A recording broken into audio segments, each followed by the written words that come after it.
আমরা আজ সকাল 11টায় ইউরোপিয়ান ইউনিয়নের অ্যাম্বাসেডর ওনার দাওয়াতে আমরা এসেছিলাম। এখানে 8টা দেশের যারা রাষ্ট্রদূত তারা ছিলেন এবং তাদের সহকারীরাও এখানে সহযোগীরাও ছিলেন। তারা মূলত বাংলাদেশের বর্তমান পরিবেশ পরিস্থিতি নিয়ে কথা বলেছেন, আমাদের কাছ থেকে কিছু গুরুত্বপূর্ণ বিষয় জানতে চেয়েছেন। তারা জানতে চেয়েছেন ইলেকশন ফেব্রুয়ারিতে যেটা হবে সেটার জন্য আমাদের প্রস্তুতি কী রকম আছে। একই দিনে সাধারণ নির্বাচন কি ভাই রাখেন না একটু সাধারণ নির্বাচন এবং রেফারেন্ডাম যদি একই দিনে হয় সেখানে কোনো প্রবলেম হবে কিনা। আমরা বলেছি যে আমাদের দেশের মানুষ ততটা এখনো কনসাস না, এই জন্য একই দিনে দুটো নির্বাচন হলে দুটা নির্বাচনে ক্ষতিগ্রস্ত হওয়ার আশঙ্কা আছে, ভোটার টার্নওভার কম হতে পারে। এই সমস্ত কারণ সামনে রেখেই আমরা বলেছিলাম দুটো নির্বাচন আলাদা আলাদা হওয়া উচিত। সেই দাবি এখনো আমাদের আছে, সরকার ইচ্ছা করলে সেই দাবি এখনো বাস্তবায়ন করতে পারে। তারা আরও জানতে চেয়েছেন যে পিআরের ব্যাপারে আমাদের অবস্থান কি। আমরা বলেছি যে পিআর আমাদের দাবি, আমরা এটা জনগণের জন্য করেছি, দলের জন্য নয়। এমনকি আমরা যদি জনগণের ভোটে নির্বাচিত হয়ে আল্লাহর ইচ্ছায় ক্ষমতায় যাই, ক্ষমতায় তো আমরা বলি না, দেশ সেবার সুযোগ পাই, তাহলে আমরা তখনও পিআর বাস্তবায়নে আন্তরিকতার পরিচয় দেব। তখন এটা হবে না যে আমরা তো জিতে গেছি, এখন আর পিআরের দরকার কি। অতীতের যে কালচার এটাকে আমরা পাল্টে দিতে চাই। মানুষ এখন অনেক রাজনৈতিক দলের কমিটমেন্টের উপরে আস্থা রাখে না, বলে যে আপনারা আগে তো গিয়েছেন ক্ষমতায়, আমরা দেখেছি আপনারা তো কমিটমেন্ট রক্ষা করেন না। এই যে একটা ব্যাড কালচার হয়ে গেছে, এটাকে পাল্টানোর দায়িত্ব কাউকে না কাউকে নিতে হবে, সেই দায়িত্বটা আমরাই নিতে চাই, আপনারা দোয়া করবেন। তারপরে তারা জানতে চেয়েছেন সমাজের বিভিন্ন অংশের মানুষের প্রতিনিধিত্ব কিভাবে হবে, সকল মানুষের সিকিউরিটি কিভাবে নিশ্চিত হবে, রোহিঙ্গা সমস্যার সমাধানটা কিভাবে হবে, এ নিয়ে আমাদের কি চিন্তা ভাবনা। নির্বাচন পরবর্তী সময়ে যদি আমরা নির্বাচিত হই তাইলে প্রথম 100 দিনে আমাদের জনগণের প্রতি কি বক্তব্য থাকবে, কি করণীয় থাকবে, এই বিষয়গুলো তারা আমাদের কাছে জানতে চেয়েছে।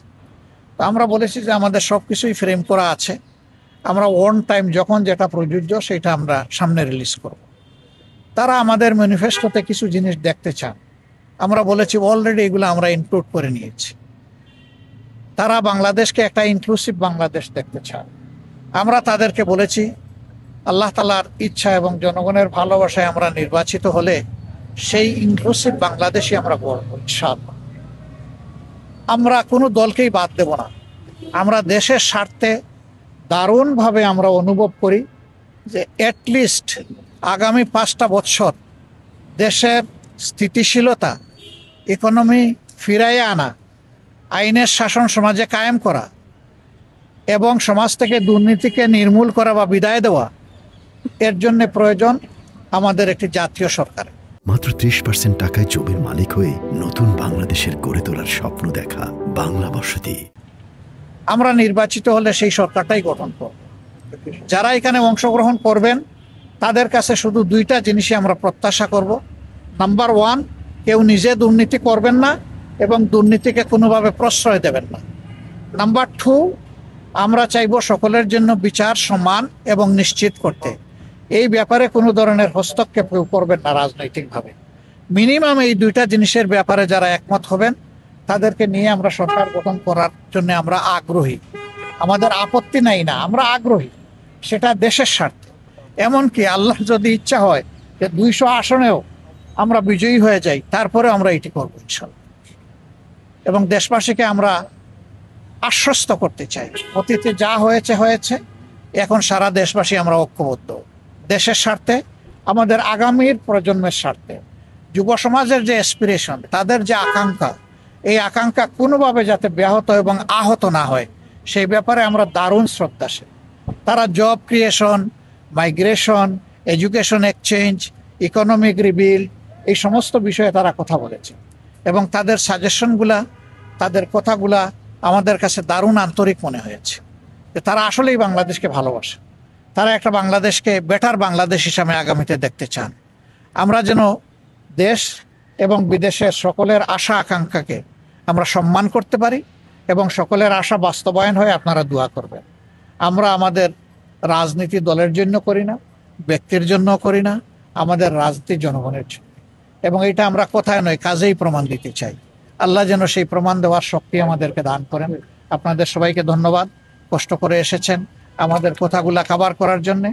আপনারা আগামীর দেশ গঠনে আপনাদেরও অংশগ্রহণ স্বতঃস্ফূর্ত, আন্তরিক এবং ব্যাপক হবে, এটা আমরা প্রত্যাশা। দেশবাসী তার অসুস্থতার জন্য তার প্রতি শ্রদ্ধা নিবেদন করে দোয়া করছে, কিন্তু আমিও তো মরব, আমরা কেউ তো চিরদিন থাকবো না, আমাদেরকে এই দুনিয়া থেকে বিদায় নিতে হবে। আমাদের বিদায় নেওয়ার সাথে সমাজের চাকা চলা অচল হওয়ার কোনো সম্পর্ক থাকা উচিত। তবে যার যেটুকু শ্রদ্ধা ভালোবাসা পাওয়া, সে যেন এটা পায়, এই দিকে সকলের খেয়াল রাখা উচিত। আমরা ধর্মকে কখনো ব্যবহার করি নাই, করবো না। ধর্ম আমাদের আমাদের চিন্তার অঙ্গ, আমাদের কলিজার অংশ। আমরা ধর্ম নিয়েই কাজ করি, আমরা ধর্মকে ব্যবহার করি না। ধর্ম ব্যবহার করলে কে করে সেটা আপনারা ভালো বুঝেন।